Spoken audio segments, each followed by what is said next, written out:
Good morning, bonjour, guten tag, buenos dias, wherever you may be in the world, from Africa all the way to Asia. You are listening to The Frying Pan, episode 5 with me, Louis Rive of Talking Soup magazine. I'm joined here, albeit a little late, by Rowan Kane. Rowan, how are you today? We should add Salamat Pagi to that, which is good morning in Indonesian. I'm doing very well, Louis, and I apologize for keeping you waiting for nearly 6 hours today. It was circumstances out of my control, so I apologize, and hopefully I can make up for it with my performance today. Well, that's absolutely no problem at all. Circumstances out with our control is something that really affects the life of the expat a lot, actually. And this is what this podcast is about. It's about the life of an expat. My life is actually pretty criminally boring on a Sunday for reasons that we are going to discuss later. So honestly, Rowan, you have spared me it's no issue. No issue. It's 6 hours between friends. It's no troubles at all. No trouble at all. For the more astute listener, we do apologize for any extra track you may hear on the recording, as there is a festival, I believe, going on in Indonesia. And also there is a festival going on here in Spain. I have no idea what is happening at the moment in Spain. There is like some interminable Saints' Day every day in Spain. And again, some random saint from European history is being celebrated today. The crux of the matter, meaning everything is shut, even more than it is on a Sunday usually. And there's a lot more church bells than usual. Rowan, what's going on in Indonesia? Have you any idea? I have no idea, but I believe it has to do with kites, because I saw a number of trucks with large kites. The kites here are enormous. They have tails of up to, I think, like 20 meters long or something like that. They are huge. So I saw a bunch of trucks with them on that, on the back. And in the traffic on the way here, which I think is a brilliant segue to what we're talking about today, is it not, Louis? Absolutely. Here we are talking about getting around in our various countries. And I know what you're thinking. That's right. Me and Rowan like to get around all the time. And we're talking about transport. That's right. Talking about transport. So talking about getting around our respective nations. Rowan, how do you get around in Indonesia? Have you joined the tuk-tuk craze? No. I get around on the back of a motorbike, and it depends on how much of a rush I'm in, or how dangerously I drive said motorbike. It's not a motorbike in the kind of Harley Davidson or Indian or any sort of that manly type of conveyance. It is closer to a Vespa. It's called a Vario, and it's it's an automatic. You kind of sit on it. There's no changing gears. You just kind of sit on it, pull the gas with the wrist, and off you go. All right, fantastic. So you've got on board with the kind of the sort of Asian almost stereotype of driving everywhere on a scooter. Yeah, exactly. The scooters are ubiquitous here, almost to the point of causing more trouble than they're worth in saving the environment. But yeah, they're everywhere here, and there's a lot of them. And driving around in them is it's fun, but it's also hair raising, to say the least. Okay, cool. And I actually, for those who don't know, Rowan is a very regular writer and has written a lot of stories about life in Indonesia. You can find these on semawangstories.wordpress.com, which we'll plug again later. But I did very much enjoy your piece on traffic in Asia, which is, as I have come to understand it, a little bit of a problem, is it not? Yeah. So that piece was a brief history, a brief something on traffic in Jakarta. And Jakarta has the worst traffic in the world. It was proven so by Castrol of motor oil fame. They did a stop and start test that by some scientific measure, measured how much cars and other vehicles stop and start on the roads. And Jakarta had the worst stop and start of any nation, of any city in the world. I think Mumbai in India was a close second. But the real issue with Jakarta is that there's no public transportation of note. There are some suburban trains, but there's no mass rapid transportation, or MRT as they call it. There is one in development, and they're building it, but they're about 20 years too late. So Indonesia, or excuse me, Jakarta is the the second largest mega city in the world. So it's home. Greater Jakarta is home to 30 million people, and there is no public transportation to speak of. There are some buses, but the buses are irregular and they're not very comfortable, so no one really rides them.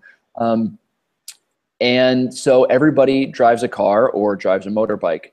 There's some ridiculous statistic, and I don't know how accurate it is, that 900 new cars get registered in Jakarta every day.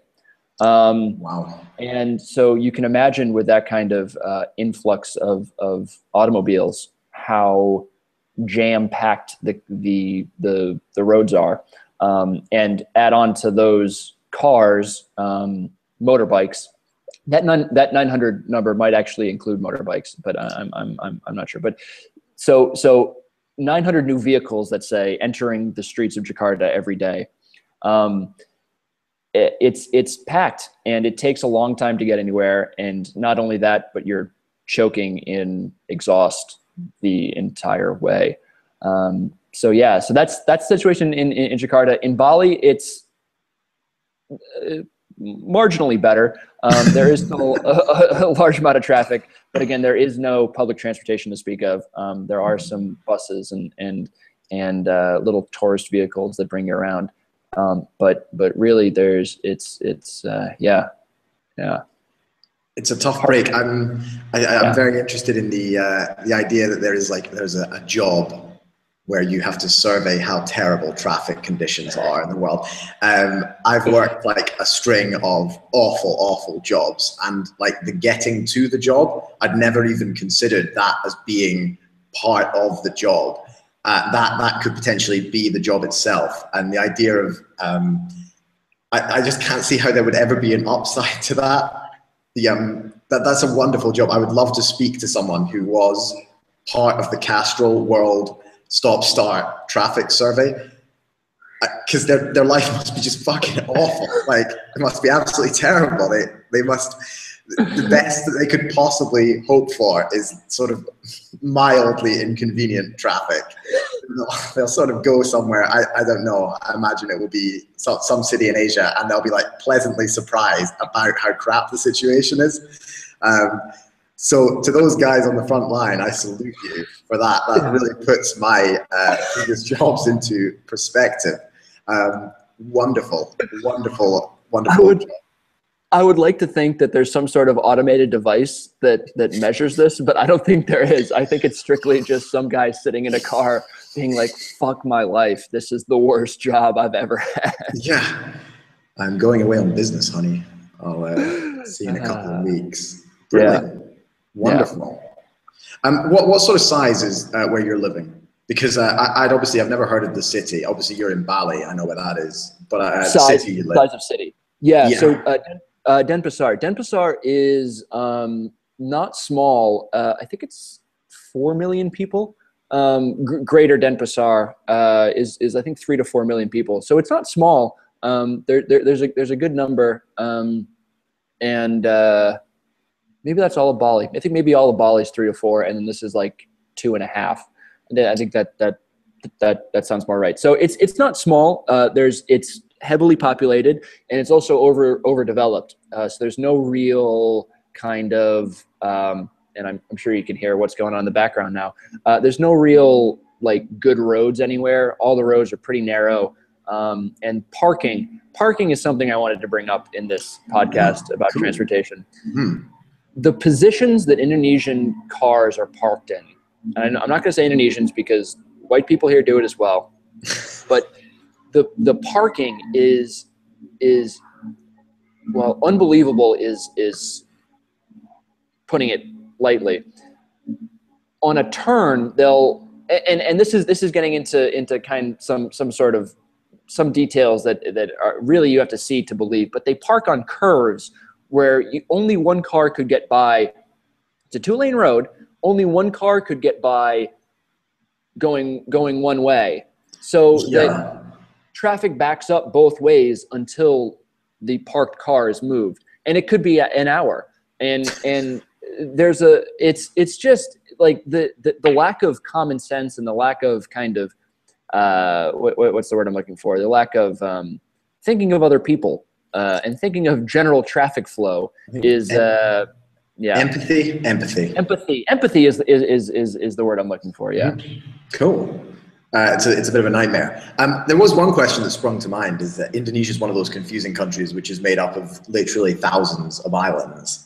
Am I correct? Yeah. How do you get 17,000 islands? Okay, so it's like pretty intense, and there must be some kind of demand to travel in between these islands. How does that work out? Do you go by boat? So apologies, I'm moving you around because I need to plug in my computer here.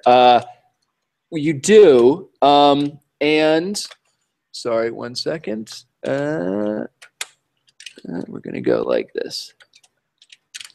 All right, hold on a second. We're gonna have to edit this out, I think. That's no trouble. Don't worry. There we go. All right. Unprepared and somewhat drunk Rowan is on the mic. All right. Here we go. Okay. You want to ask that question again so we can run through it? No problem. As I understand, Indonesia is a sort of patchwork of islands, many thousands, 17,000, I believe you mentioned in a previous show. How do you get around between them? Yeah, so there are ferries. When I did a story about, I went on a road trip with some Indonesian soccer fans, and we took a ferry between Bali and Java, and it was it looked like a ferry that had worked in the West for 30 years back in the 1950s, and then was summarily shipped to Asia. Okay. It's one of those moments. Like I got on the boat and I thought, well, this is the kind of boat that you read about on the news that flips over and 300 people die. Wonderful. And there were about I would say 2 ships. Ferries all going at one time, kind of in and out of across this somewhat narrow stretch of sea. But there's ferries all over the place, and so there is and then there's air transport, and air transport again in Indonesia isn't the safest route or safest place to go flying. I'm sure it's better than areas in like Africa, but they don't have a great record, Indonesian Airlines. I'll put it that way. 2015 really kicked them. It was a couple of low blows, kidney punches for them there. Heavy one. Yeah. So Lou, how do you get around because you're in the middle of effing nowhere? I believe is the proper phrase. What's your mode of transportation? How do you get out of there? Well, the actual short answer to that is I don't. I don't. This is the middle of nowhere doesn't quite cut it. Actually, it's really like in between nowhere and nowhere. Like it's just really, it's not on the way to anything, and it's not in between anything. It's like it's pretty remote, and as a result of this, my movements are quite restricted to the public transport schedules of regional Spain, which are not brilliant at the best of times. So there's 2 buses a day during the week, and that's it. At the moment, there is no buses on weekends. It is summer schedule, so it's there's really nothing. There is no train station. If you didn't have a car, if what's a better way? If I don't get a car, there's like a chance I will go insane from lack of travel. Even a horse would be like a legitimate form of transport here, and that's actually how some people like get around. There has been the option. It's pretty rural here, so you can actually kind of rent a cart with a donkey if you wanted to sort of do kind of regional traveling to like the next village in the middle of nowhere, and they all kind of look the same. So if you want to see another kind of 15th century village, I could get the donkey cart and get it there, but I don't know what the sort of transportation costs of hiring one is. I guess you sort of have to feed the donkey. It's epitomized by the fact this town doesn't actually have a petrol station, which I'd never really thought of before. But there's presumably hay would be cheaper than petrol, right? Yeah, you'd think so. Yeah, I would imagine so. I've never bought hay, so it's something that is a bit of a mystery to me. But I like donkeys. The issue is the carts don't go particularly fast. It would take a long time to get anywhere. So there's no public transport to speak of. There is like a sporadic bus, and sometimes the bus doesn't come, and there's nobody to complain to. It's either there or it's not, and you've got about a 50% chance of it being there. If the driver has been like on the beer quite heavily the night before, it just won't run. And if there's nobody at the bus stop, they probably just won't run either. Yeah. And if you can't be asked, like, he won't come. So that's fine. So there's no real public transport to speak of. There's like in true kind of Wild West style, there's a train line that goes a bit north of the town, which runs through these proper one-horse towns, like out of the Western scene. And there is one of these towns is vaguely close. It's 15 kilometers away. But without a car, there's no public transport to this town. I have once made the mistake of trying to walk to the train station from here. I made it about 3 kilometers before I was appallingly sunburned. The only liquid I took with me was beer as well. And it was an error of judgment beyond belief. Also, in between the town and the train station is a field where they train bulls for bullfighting. So you've got to walk through this field no matter what, and they will kill you. Like that will happen. That's what they're literally bred to do, right? Yeah. So there's no real way of doing it. So in terms of transport, the car is really the only option here, and I don't have one. So I am ostensibly marooned sometimes in this town. And you said hitchhiking isn't an option either. No, hitchhiking is semi-illegal here. Plus, they find like the idea of leaving a foreign dude like stranded by the side of the road with like a can of lager and hilarious. It's like that's like comedy gold to them. Yeah, it's really frustrating because there is only one road between the train station and here. It's like there is no other way of getting there. There's only one road, so anyone who is on that road is by. That's the most frustrating thing. It's like anyone is by the very presence they're going to the train station, but they won't pick you up because it's just like too funny. You can see them laughing in the car, just like pointing at you, and it brings out like a real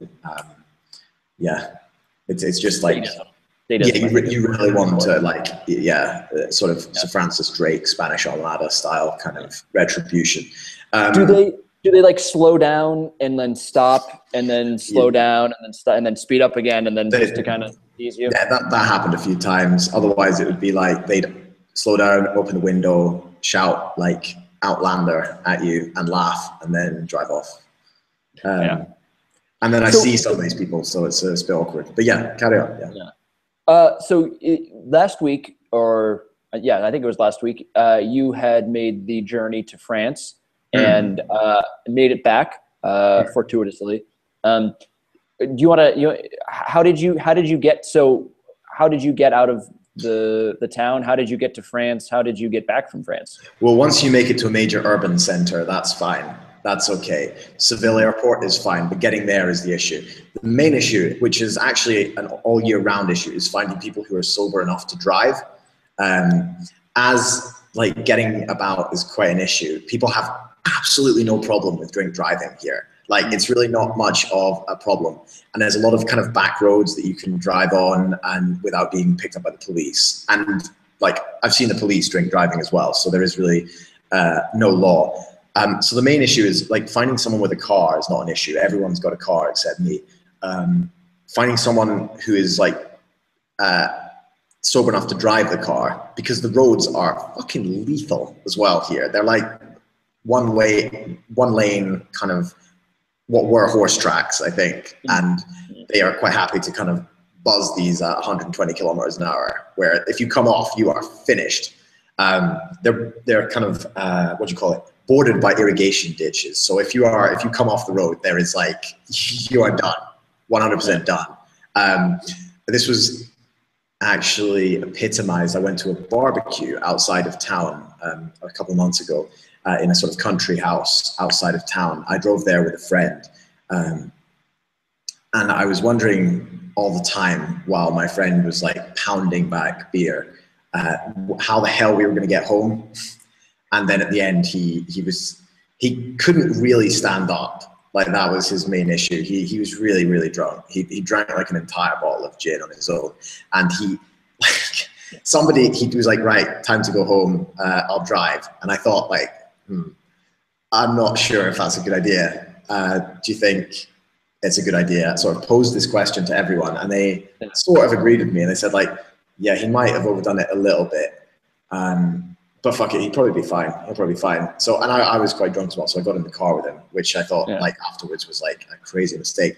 And what he did was he actually, without even turning the car on, hit the handbrake and reversed down the side of the mountain, all the way from the top of the mountain down a horse track, literally perfectly past the police station with no engine on, so they couldn't hear. And straight into his garage, straight in. This must have been after the best part of like 50 units of alcohol or something like that. So he's clearly done this many times before. So I guess drink driving comes in relative measures. But that wasn't drunk driving, or that was just like muscle memory / like not go-kart. What's the soapbox derby? That's what it sounds like. Drunk soapbox derby. Kinda. I guess there is different levels of drunk driving, and kind of getting behind the wheel of a car in sort of New York City is definitely very different from getting behind the wheel of a car in here, where the most devastation you're going to cause is killing like a partridge. Or donkey. Yeah. Is it drunk driving if you don't hit the gas pedal? That's a philosophical question that I'm not prepared to answer. It's a good call. I think in the eyes of the law, definitely. But I think so as well. Yeah, I think so as well. Everything else, like it poses an interesting question, but that's the main issue around here. Yeah. And it's not really followed. So you take your life, transportation, you either take your life in your own hands or you don't travel. Yeah. That's how it works here. Not to bring this podcast down too low, but since I've been here, there's been 2 deaths on the road, one of which is assuredly connected to drunk driving on a motorbike. And there were the pictures on Facebook of essentially a dead body lying on the side of the road, and it was of a white guy who looked like he had too much to drink and rode a motorbike into the curb. And that's the other thing. The curbs here are about half a meter tall, so you hit them and there's no chance that you're just going to bump over it. You're gone. And then the other time, this is kind of grim, but my girlfriend and I were coming back from the airport, and I think I've mentioned in the past about how, I think it was last podcast, how I try to avoid police checkpoints at all costs. There was some police kind of waving people through, and we kind of, oh shit, like we're gonna get stopped, blah, blah, blah. And we slow down, and there's a dead body on the side of the road, not on the side of the road, in the middle of the road. Wow. Still laying there with like the bike. It was grim. It was, so it's those kind of things that make you like really, I don't know, be careful, I guess you could say. And yeah, not wear a helmet all the time, I think is the lesson. Yeah, For wear a me, helmet. I think that works well. Wear a helmet or rent the donkey cart. I guess you could drive a donkey cart, like, because it's not technically you. Absolutely. Yeah. I mean, that if the donkey's drunk, then that's, yeah, your hands are clean. Yeah. Interesting. All right, I apologize. I apologize for bringing us down a little bit. But Lou, so what's your expat experience of the week? I've been. It's certainly been interesting this week. As you know, last week there was the horse fair, which was actually like a kind of county fair, American style fun fair, but it had a couple of horses. Anyway, they really overdid it at this fair, and this week has been like a week of hangover because they didn't go to bed for a week, and now they've been in bed for a week. Everything's been closed because of this festival. And a couple of podcasts ago, I did mention this is the concluding part to my ongoing battle with the rubbish men and the church. So like, it turns out the Catholic Church also got pretty involved with the festivities, and so much so that they cancelled mass for the whole week, which is wonderful because it means there's no church bells in the morning at 7 in the morning because the priest can't be bothered, or he's just given up. I think it's probably because the congregation aren't going to go rather than the priest himself was there. But this is fantastic news because it means there's no church bells. Like, I'm now old enough and big enough to know when there's when the hour happens. I don't need a bell anymore. Like, it's fine. The 1800s are over. It's great. No bells is fantastic. Unfortunately, so that's kind of half the battle. The bin men, whose like nightly vigil it is to keep me awake with the like disgusting noise of breaking glass and like the accompanied smell of like beer that's been in the sun for like a day. They've also taken the week off. The result of which means like nobody's emptied the bins for a week. So if you leave my house now, it is like one of those scenes. It is a scene from like the dystopian apocalypse. Like, outside is like more than grim. Like, it's absolutely horrible. It's black bags, bottles, beer, glass, everything, all like intersected with millions of pigeons living in it. And like mountains of bird shit all over it, like fucking mountains of it. Like, it's actually made structures coming out from the ground. So now I find myself at this dilemma is I can't really open my windows because of the like fetid stench of what is rotting waste, actually. It is. For some reason in Spain, they decided it would be a really good idea to make the bins out of metal here. Like ovens. Yeah, so it's great. Like, it's like it cooks the rubbish as well. So I've got that to deal with that on a daily basis now. I'm hoping that maybe tonight they'll have kind of got over their week of drinking and maybe they'll come and clean up, because in maybe like 3 days I won't be able to get into my door. So I don't know, Lou. It's Sunday, so I wouldn't hold out too much hope. Not a chance today. Yeah, thinking about it, it's not a chance. Absolutely none. Yeah. It's great. So nothing ever happens like on a medium level in Spain. It's either full on annoying or the opposite of sort of full on annoying, where it's like they're not doing anything, so it's annoying. There's never like, in terms of public infrastructure, there's never like a happy medium. Yeah, it's joy. Yeah. Hey, what about you? How's things in Indonesia? What's your expat experience of the week? Yeah, so I wanted to rewind a bit to last week when we talked about bureaucracy, and I mentioned I was going through the visa process at the time, and I have gotten a new visa or visa extension, as the case may be. But I thought it'd be kind of interesting to there were a couple things I noticed when I was in the immigration office that were funny / bothering. The bothering one is that. So there's tons of agencies here because there's so many tourists and individuals, expats that want to extend visas and want to stay here for longer than is kind of like allowed, not legally. Like, you can extend your visa legally, but it just takes some bureaucracy. So so there's tons of agencies that take care of that for individuals, for groups. And these agencies send people to the immigration office. And naturally, because these individuals are going to the immigration office so frequently, they know the immigration officials at the office. So you walk in, if you're there by yourself, and you take a number and you wait for your number to be called. But if you're one of these agency people, you basically just walk up to the thing, say hi to your friend behind the desk, give him the paperwork, take what you need, and then it's just boom, boom, boom, boom, boom. The old nepotism. So it's nepotism, but just so much just like it's not ordered. So it's great for them, good for them, makes it easy for them. But it's just one of those things when you're waiting there that is a little irritating. But here's the genius to the Indonesian immigration office in Denpasar, at least. While you're waiting there, on the TV that they have kind of catty-cornered in a corner that doesn't really, it's just hard. The seating there is confusing. But so on the TV is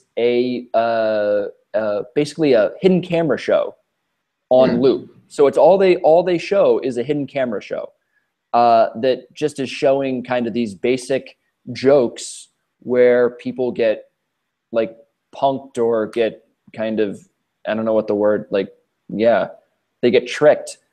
And it's hilarious, and it's like the basest humor, but there's no sound, and the people are like mouthing the tricks, but it's still hilarious. And everybody there is like, so there, you'll be sitting there in a bureaucratic office with like 30 people, and like 10 of these people will just be laughing hysterically at the TV because of what's going on the TV. And it's like actually like funny. Like it's funny, like candid camera kind of humor. Are we talking like kind of custard pie humor or? No, well, no. Yeah, to an extent. Like there's some pretty stupid ones. Like I was laughing because they were so stupid. Like there was the one that kind of sticks out of my mind was there was a truck and like a kind of municipal truck, like big, not a pickup truck, but like one of like the big like dump loaders. And there was a ladder on the side of the truck, and two people, one at the top, and he was like pruning the tree. And then somebody down below, and the person down below asked a passerby to hold the ladder for them. And then they had a girl come around the corner, and like her grocery bag burst open and dropped down. So the person that was holding the ladder went to go help the person or the woman who dropped all her groceries. And the guy at the top of the ladder like went up a couple rungs and just like flipped over into the bed of the truck. And that was the joke.